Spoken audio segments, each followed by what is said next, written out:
What if I tell you AI could make decisions not just based on opinion, but of course asking a group of decision makers and gets the best vote from them? Well, that's not what it is actually, but it's something called as random forest algorithm, used mainly in artificial intelligence and machine learning. It's like having forest of decision tree. Every tree gets a vote. So the result, whichever tree gets the maximum number of votes, that's your decision. In today's video, let me show you how it works, and we are going to use an actual Python code to create a random forest algorithm. Just imagine asking 100 doctors if someone has a disease.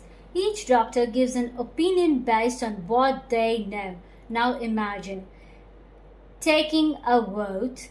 If 70 doctors say yes and 30 say no, you go with the majority. So let me just quickly show you something.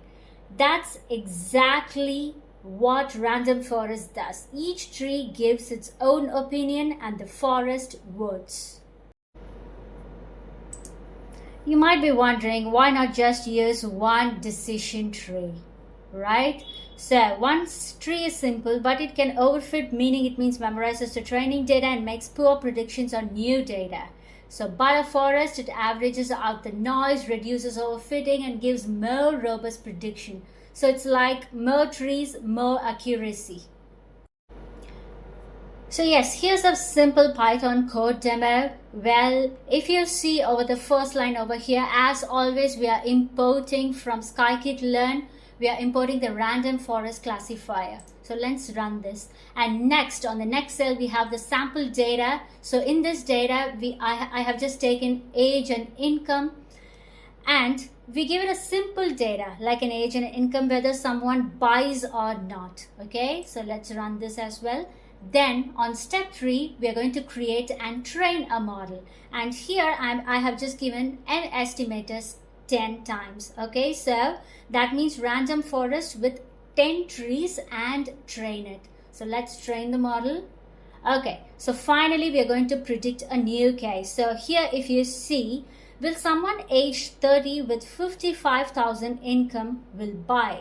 The forest gives us an answer based on all 10 trees voting. So let's see what it gives here.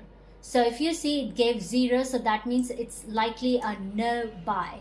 Okay, so a model using random forest classifier, this is how we predict. So yeah, here you see each tree is trained on a random part of the data and even chooses random features. So that's where the random comes in. It's not a chaos, it's a controlled randomness to make each tree unique.